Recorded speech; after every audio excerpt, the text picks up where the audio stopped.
Okay, good evening, everybody. For those of you who don't know me, my name is Gary Mond. I'm the chairman of the National Jewish Assembly, and it's my very great pleasure tonight to welcome as our guest Rabbi Jonathan Guttentag, who is the chief executive of Eretz HaKodesh. Most of our meetings, we've been going 3.5 years now, and most of our Zoom meetings have been related somehow to Israel or to anti-Semitism. And we've had very few meetings actually on matters to do with Jewish life. And indeed, I don't think we've had any meetings until tonight which really relate to the Haredim community. And what has happened is, I don't know how closely you've been following the news in the Jewish community, but we have started to see the rise of this group, Eretz HaKodesh, which is principally a Haredi group, and which is starting to take part in communal activities. It shocked many people who follow Jewish elections that a few months ago, it swept the board in elections to elect representatives to the Zionist Federation, the Zionist organizational conference that takes place in Jerusalem, and really got well over 70% of the vote. And generally, our community in the past has often tended to be, shall we say, left of centre. And it makes you think that the future, if the Haredim do take part in communal life, they will likely dominate it. And Eretz HaKodesh is the driving force which is going to see that happen. And it's my great pleasure to welcome probably the most prolific activist in the UK that is changing the scene within the Jewish community and bringing the Haredim in. So on that note, I will now invite Rabbi Guttentag to address us. He'll talk for us for 20 to 30 minutes or so, and then there'll be questions. Rabbi Guttentag, over to you. Good evening. Good evening, everybody. Thank you all. Thank you, Gary. Thank you all for being here this evening. Let me begin by expressing my sincere appreciation to the National Jewish Assembly, which has become a principled and courageous voice in British Jewry, speaking clearly for Israel, for Jewish dignity, and for the integrity of Jewish life in this country. And a warm word of recognition to Gary Mond, our host this evening, whose clarity, and leadership shaped NJA from its inception.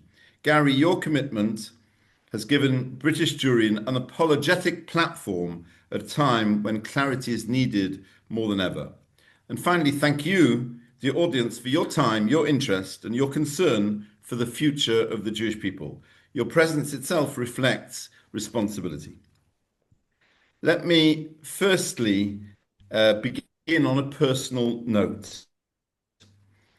In August 1897, at the first Zionist Congress in Basel, my great-grandfather, Dr. Nathan Birnbaum, stood before the assembled delegates to deliver a major address, Zionism as a cultural movement. My great-grandfather, Dr. Birnbaum, had coined the term Zionism in 1891, and at Basel, he was appointed the first Secretary General of the World Zionist Organization. But his life took a remarkable and very more Jewish turn, because within 2 decades, he had reached the profound conclusion that Jewish destiny could not rest on nationhood alone. Jewish destiny required Torah, mitzvot, and Kedusha sanctity. And he came one of the great Balei Teshuvah, one of the great returnees of his time, and a leading figure, eventually, Secretary General of Agudat Yisrael. A journey then from Vienna to Basel to the world of Torah.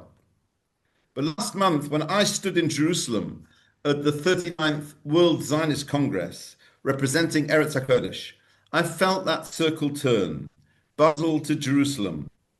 The early architect of national revival of the Jewish people, my great-grandfather, and his descendant, myself, as part of the team, re-entering that space, carrying a Torah voice.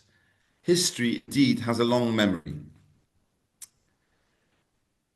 We are living through an extraordinary moment. There's rising anti-Semitism, there's cultural confusion about Jewish identity, there's fractures and uncertainty across the Jewish world. And yet at the same time, the Torah observant community in the UK and the US and Israel and all over the Jewish world is expanding rapidly. It is vibrant, young, committed, and increasingly forming the demographic engine of Jewish continuity. For decades, however, the institutions shaping Jewish identity programs, diaspora education, and global Jewish policy had no presence from the Haredi Torah community. A void existed, and it mattered. So why then, as Gary has told us, Eretz HaKodesh was created? Why was it created? We must be firstly historically precise. Orthodox representation has existed in the World Zionist Organization through the Mizrahi movement, which has played an honorable and substantial role from the early days of Zionism. But Mizrahi's mandate has always been mostly focused on religious Zionism. It was not and never claimed to be the representative of the Haredi Torah community, nor was it focused on the specific halachic concerns of that sector regarding Jewish identity and diaspora education. As a result, a fast-growing sector of the Jewish people, the yeshiva world, the aguda world, had no voice in global institutions influencing identity programming, youth and campus work, diaspora engagement, aliyah pathways, and community allocations. Eretz HaKodesh was formed not to oppose anyone, but to fill this gap respectfully and to allow the Torah community to take responsible part in shaping the Jewish future. Let's talk about the demographic reality in the United Kingdom and the USA. In the United Kingdom, demographic studies indicate that the strictly Orthodox community will form a very significant proportion of British Jewry within a generation. There's talk of 40-50% of under 18s belonging in this strictly Orthodox Haredi population in the UK. In the United States, the picture is similar. Orthodox community are markedly younger, demonstrate very high levels of continuity and identity retention, and are increasingly shaping the long-term profile of American Jewish life. Eretz HaKodesh did not create these trends. Eretz HaKodesh simply ensures that this growing, vibrant segment of the Jewish people has a voice in the institutions that shape global Jewish identity.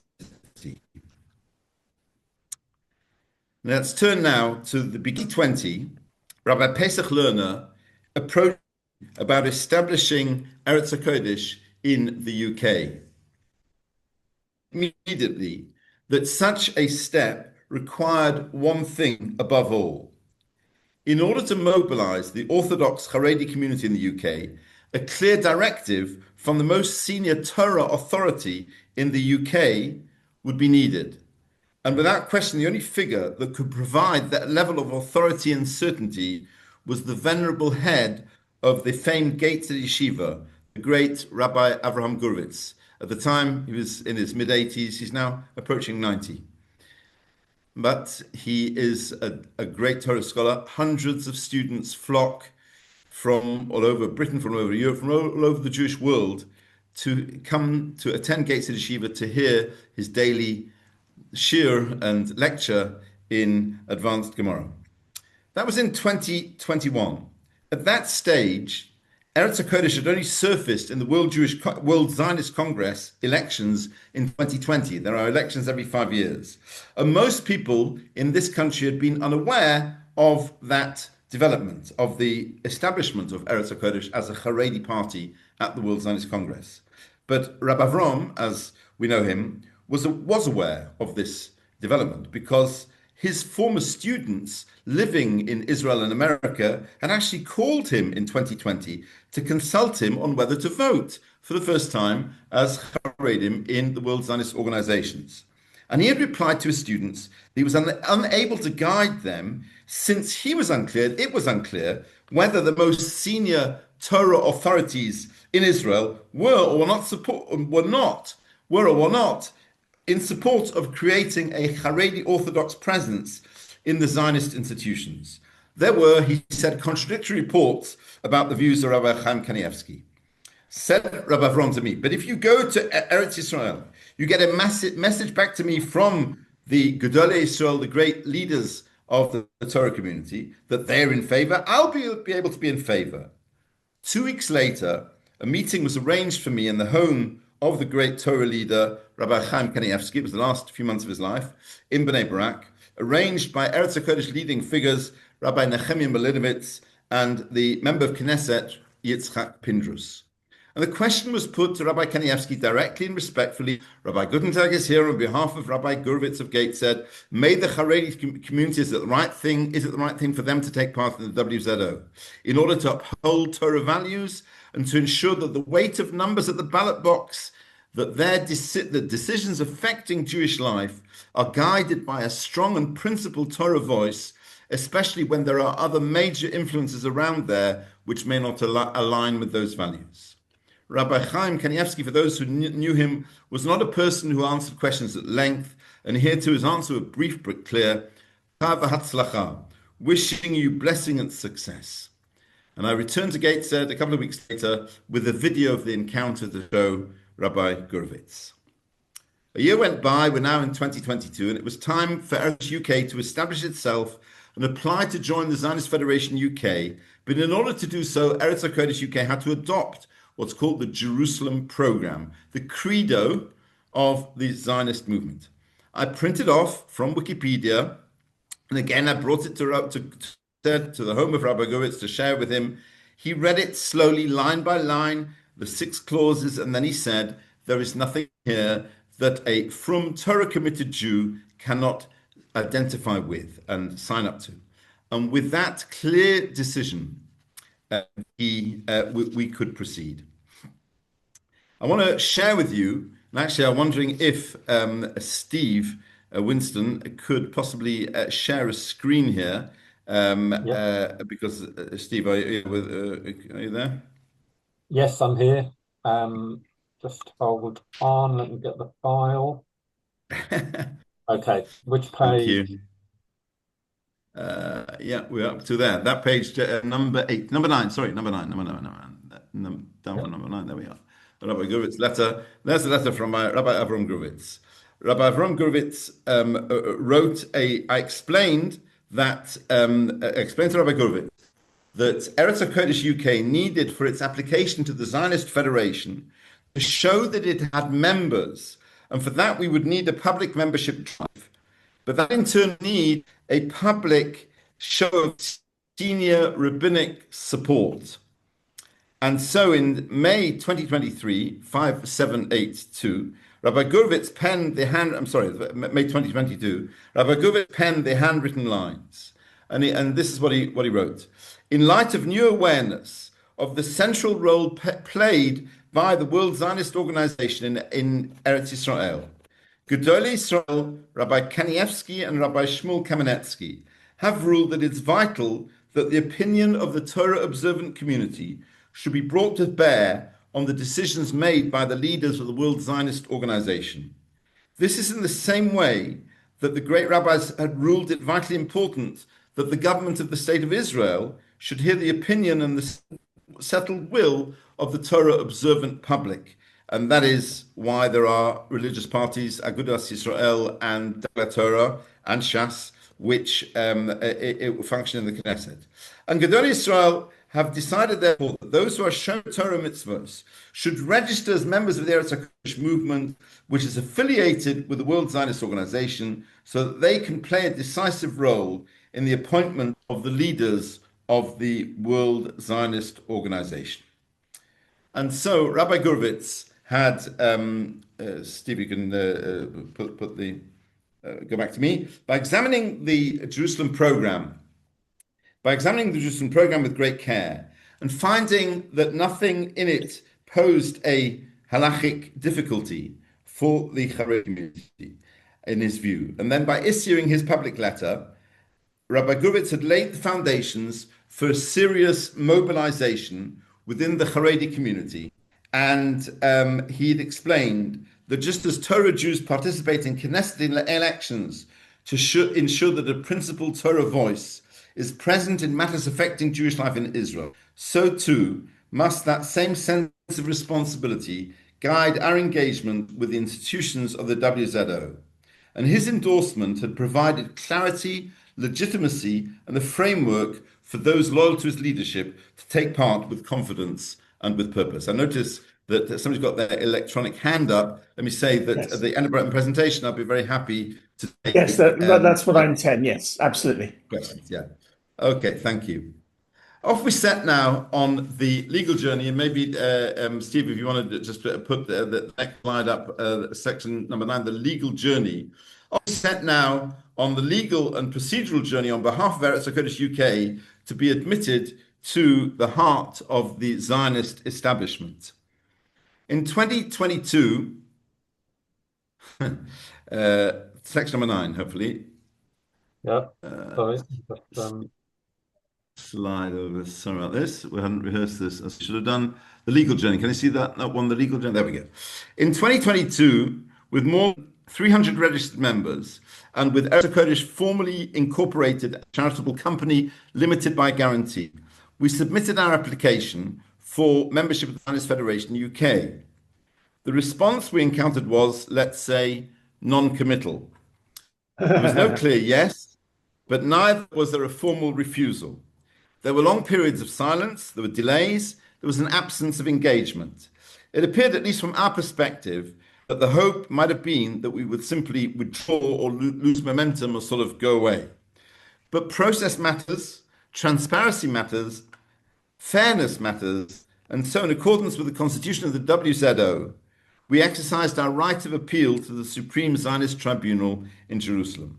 The tribunal carefully examined the case and ruled unequivocally in our favor. Eretz HaKodesh must be admitted to as a full constituent member of the Zionist Federation UK. The ruling was more than the procedural victory. It represented, I believe, a restoration of due process and democratic openness within the British Zionist framework.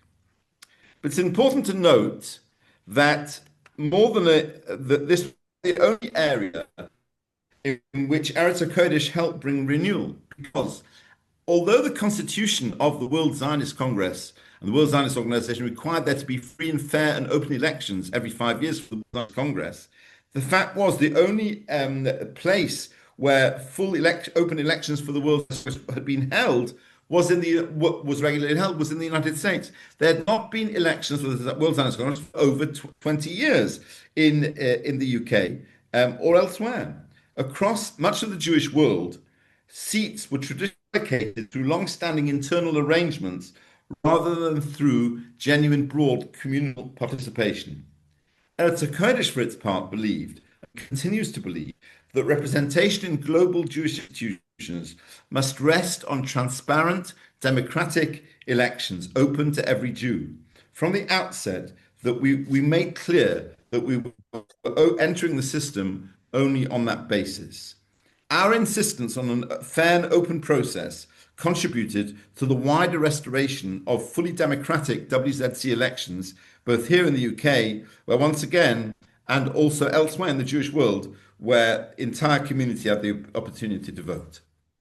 Then came the elections and the process, which you may have read about, as the 2025 election process got away, with a registration period followed by a voting period. The UK Area Election Committee issued a decision disqualifying the Eretz HaKodesh UK slate entirely. We appealed to the Central Elections Committee in Jerusalem, and once again the ruling was in our favor. The committee found that the ban had been disproportionate, unjustified, without legal basis, and basically politically motivated. And now we come to what also got reported, and that was the introduction of a new 5-seat cap rule. But even that was not the end of procedural challenges. The registration closed, and once it became clear that the Eretz HaKodesh, from the numbers registered, was positioned to achieve a significant result. I think it would have been a landslide of looked like about 10 out of the 19 seats. The ZF UK introduced a new rule halfway through the game. They ruled that no slate could receive more than 5 of the 19 seats available. Well, that was a new one. This rule had never existed before. It appeared halfway through the process, and as you can imagine, it raised very real concerns about fairness and consistency. and this episode lays part of the wider legal scrutiny surrounding the elections. With elections restored and the appeals resolved, the Torah community mobilized across Manchester, London, and Gateshead. The result was strong and clear. The introduction of the 5-seat cap inevitably reduced the number of seats that Eretz HaKodesh could formally receive. Nevertheless, we were able to preserve a significant share of our vote, and in doing so, to strengthen our sister movement, Shas Olami UK, which gained at least 2 seats as a direct result of that support. Eretz HaKodesh UK had secured meaningful representation, democratically, transparently, and legitimately. A Torah voice had arrived at the table. And so we come to the global achievements of Eretz HaKodesh.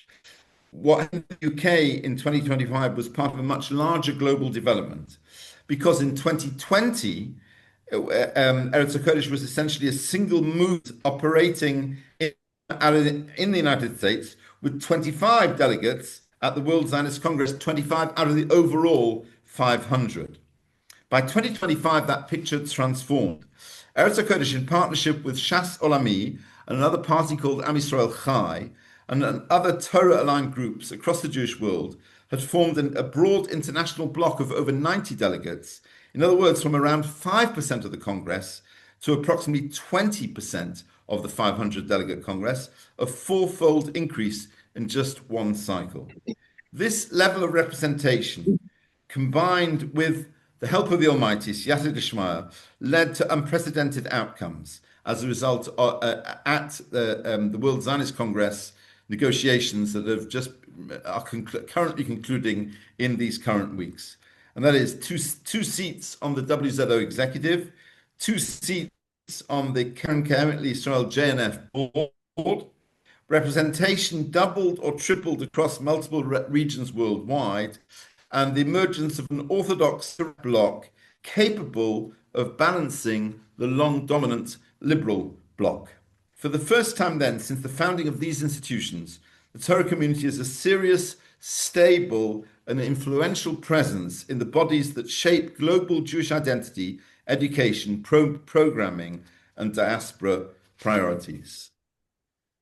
The question is, what of the ZF UK today? As many of you know, in recent years, the Zionist Federation UK has been far less active, let's say, than it once was. For all practical purposes, its main function now is simply to administer the World Zionist Congress elections once every 5 years. Large parts of British Jewry, including the growing Torah community, has little reason or opportunity to engage. With the entry of Eretz HaKodesh into its portals in the strong election showing, there is, I believe, now a new opportunity to examine the place that the ZF could offer in British Jewish communal life. And so to close, and then to welcome questions from you, dear friends of the e-audience on Zoom. Where does this leave us? For me, it was a story that in my family had begun in Basel in 1897 with Dr. Nathan Birnbaum, continuing through generations of Torah commitment, and now guided by the Pesach, the clear directive of great Rabbi Chaim Kanievsky and the Rabbi Avram Gurevitz, the head of Gateshead Yeshiva. With that direction, we have reached a new chapter in hopefully the input of the Torah community into global Jewish affairs. Torah has returned to the table of Jewish destiny. Eretz HaKodesh is not a faction, it's not a protest, it's not an ideology, it is a responsibility, it is representation, it is the honor of Torah. I hope tonight's presentation has helped to begin to illuminate not only how Eretz HaKodesh came into being, but why its presence matters for the future of British Jewry and beyond. And now warmly open the floor to your questions. Thank you so much, Rabbi Guttentag, for such an excellent presentation. I'm just going to ask the first question myself. I see Anthony and Barry have got their hands up. Any others who would like to ask questions, could you please raise your virtual hand? It's at the bottom of the screen. You'll see a hand. If you press on that, you should be able to raise your hand as well. I just want to ask one question. Is really the only thing missing from the presentation was to talk a little bit about the future. I wonder if you could say a few words about where you see Eretz HaKodesh going and developing over, say, the next 5 years? I mean, Eretz HaKodesh was formed in order to get into the institutions of the World Zionist Organization and to have access to the programming that those organizations are able to, because of the resources that are available to them, are able to put together.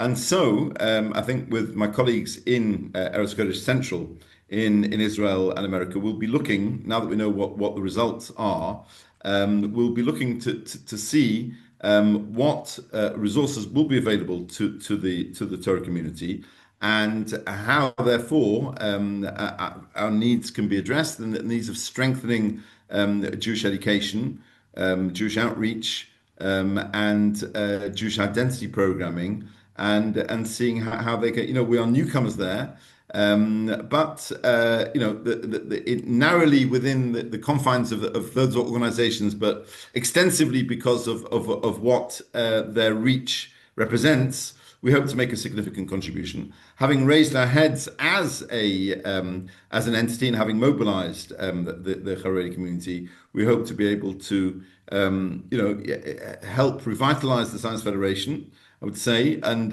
look at that, and then see how we can make an innovative contribution into the Jewish community. Thank you. Anthony Bolkover. Anthony, if you come off mute, please. Hi. Speaking from Jerusalem, but I made Aliyah a year ago, but not without a lack of interest in British Jewish affairs. I wanted to ask you about something a bit separate to your Zoom, which is an organization I've actually been following for quite a while now, which is something I think you're involved in called the Coalition for Jewish Values. Now, my feeling when I was in the UK is that for whatever reason, Orthodox rabbinical figures were very reluctant to involve themselves in political affairs, communal political affairs, and other things, while their progressive counterparts were far more willing. I was wondering what plans you have to do with the Coalition for Jewish Values were in the UK, how many rabbis are involved in that organization, and I encourage everyone on this Zoom call to have a look at their website and their principles and everything, because I think they're a very interesting organization. I've been following their activities for quite a while now. So thank you. Well, I certainly welcome that question. So look, I am the international outpost of the Coalition for Jewish Values. I'm actually the international liaison of it. And the truth is that my involvement in Eretz HaKodesh only came about because of that involvement in the Coalition for Jewish Values, meaning it was Rabbi Pesach Lerner that put Eretz HaKodesh together. He's a great communal leader and a great leader and great innovator. And he also had a few years earlier with some other American rabbis put together the Coalition for Jewish Values. And thinking behind those was exactly addressing the point that you are making. It is the tendency of the Orthodox rabbinical world to let's say, concentrate on building inner strength within the inner educational and spiritual strength within the Jewish community, and to leave the public domain to others. But Rabbi Lerner felt that, and others in America felt, that this just wasn't good enough, that Judaism was not being fairly represented. Traditional Judaism and how we call it, traditional Orthodox Judaism and the right way of thinking, let's call it that way, was not getting a fair public hearing because it hadn't been organized. And so he said about organizing it, and I got in touch with him, and I sought and seek to bring the voice of the Coalition Jewish Values and to use that marketplace and to use that platform to further the traditional Orthodox values in the public sectors, public sphere, the public space, to do so.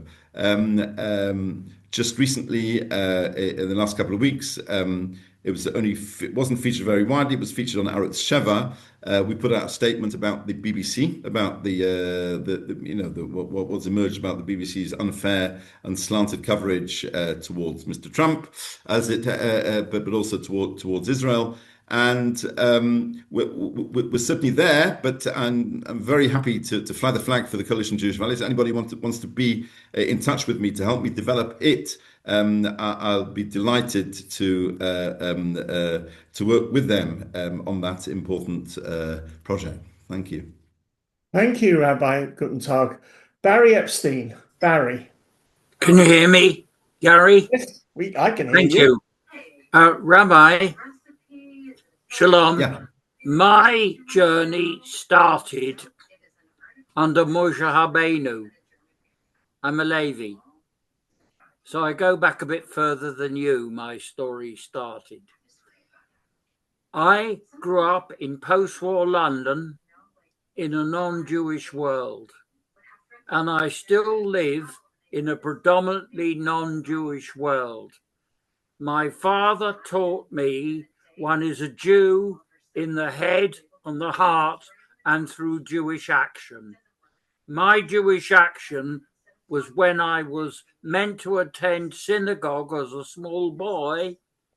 I had to learn to box in a boxing club in London, and I knew my Jewish history A to Z. I am what is now known as a dyslexic. I had problems with the English language and also the Hebrew language and struggled through my Pasha. I am a Jew through and through and through. I would like the Shala to you, and Gary Mond is a soldier in this realm, is how to live in the non-Jewish world. Elie Wiesel once said, there isn't a Jewish problem, there is a non-Jewish problem. There is more of them than there is of us. Currently, we've been accused on the island of Ireland of burning children. Oh yes, burning children whilst we were defending ourselves. We have been accused of rigging the vote in the European Song Contest, and BBC Arabic has accused us of being devils. Barry, can you ask a question? I back with hands and head. What would you advise? Well, Barry, hand, heart, and head is just exactly the recipe for the Jewish person. That, of course, is that framework is from the putting on of tefillin every morning, is it not? When you were bar mitzvah, hand and head opposite the heart, tefillin. The message of Judaism, the strength of the Jewish people is its spiritual inner strength. So I think that the first thing we've got to concentrate on is getting Jewish study and Jewish learning and then Jewish practice being at the core of every Jewish person.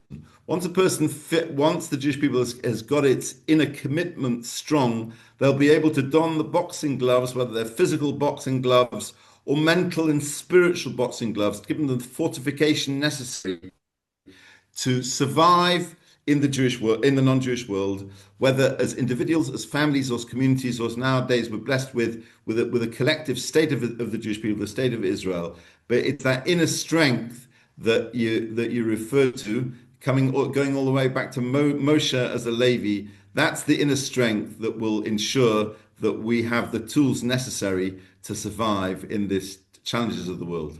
Thank you, Rabbi. Abraham Barzilai. Abraham, could you come off mute, please?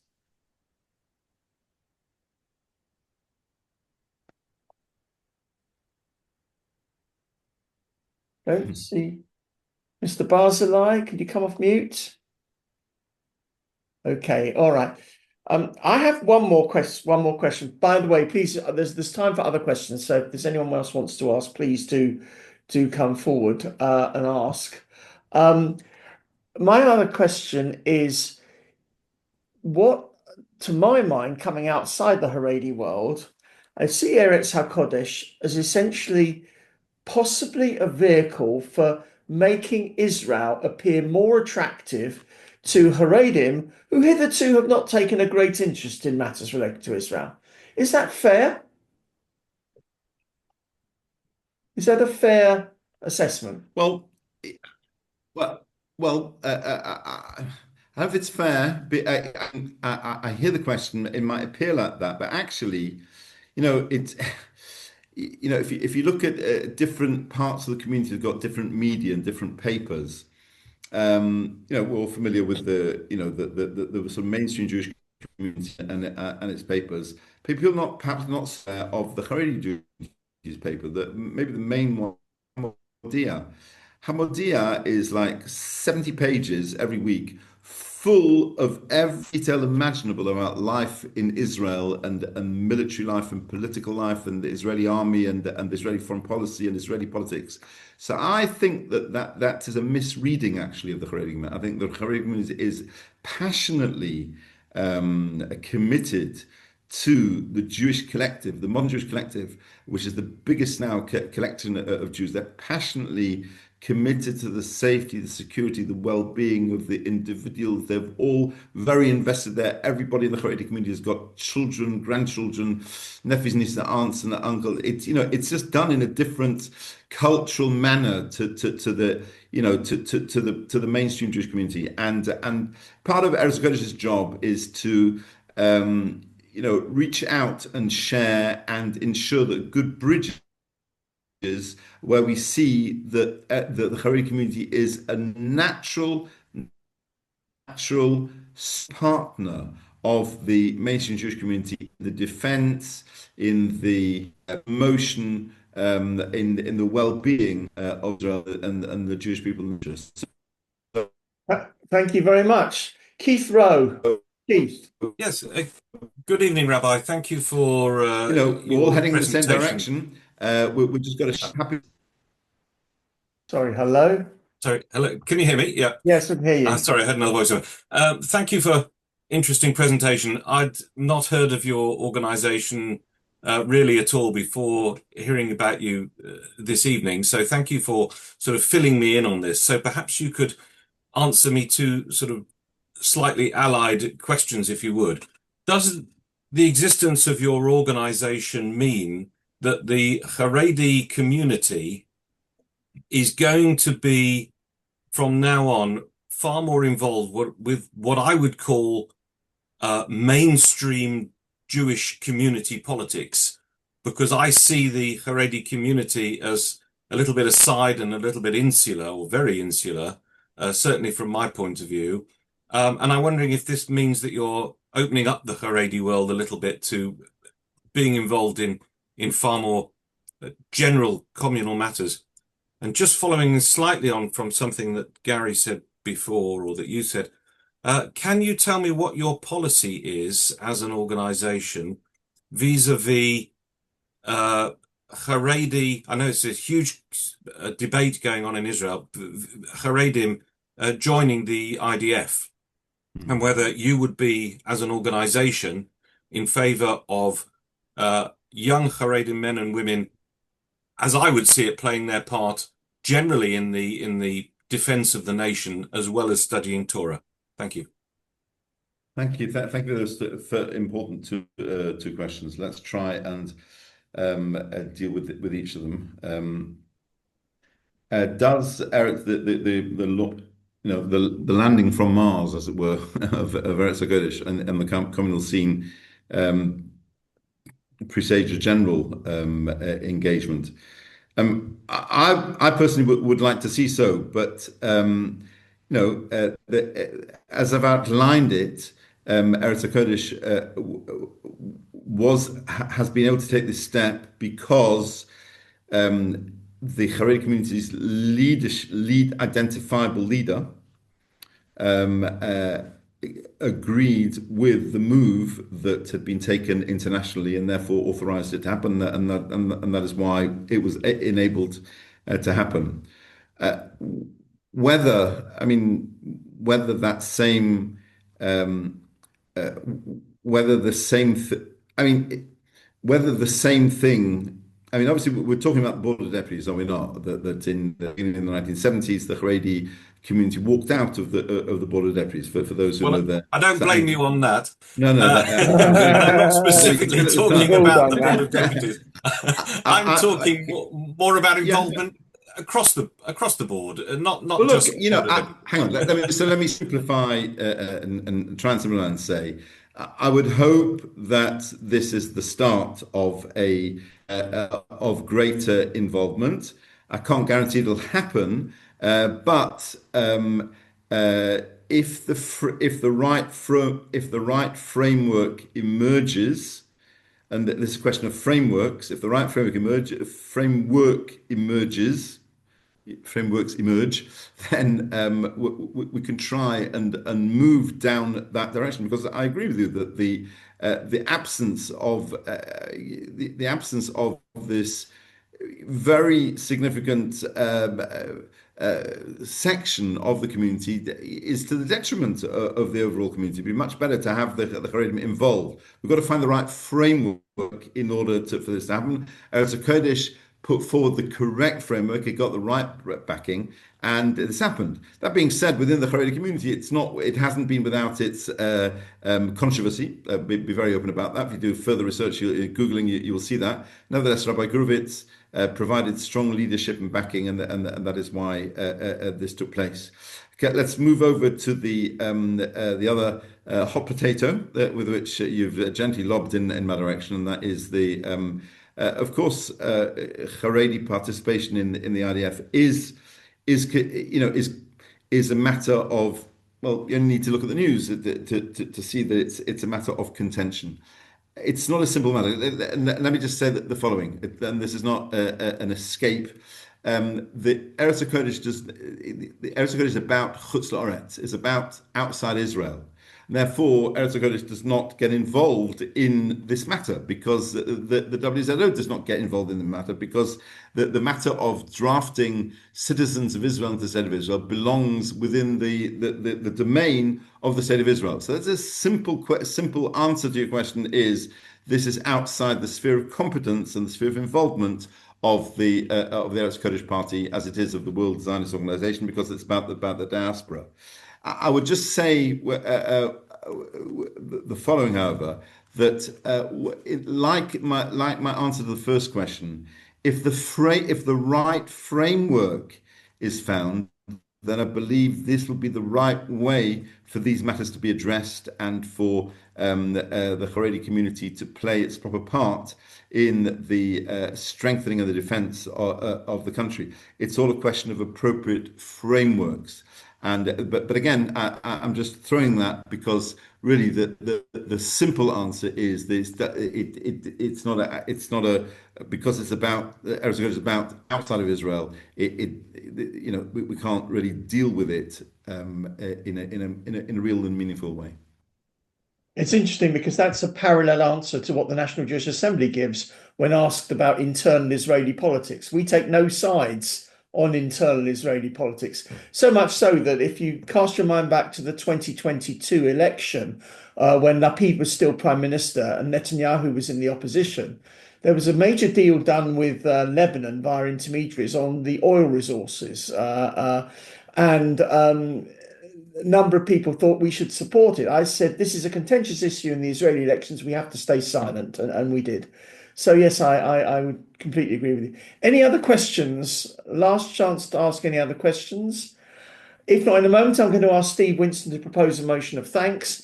But before I do, I just wanted to remind everybody that on the 16th of December, which is a Tuesday, it's the third night of Hanukkah, we have our annual Hanukkah party.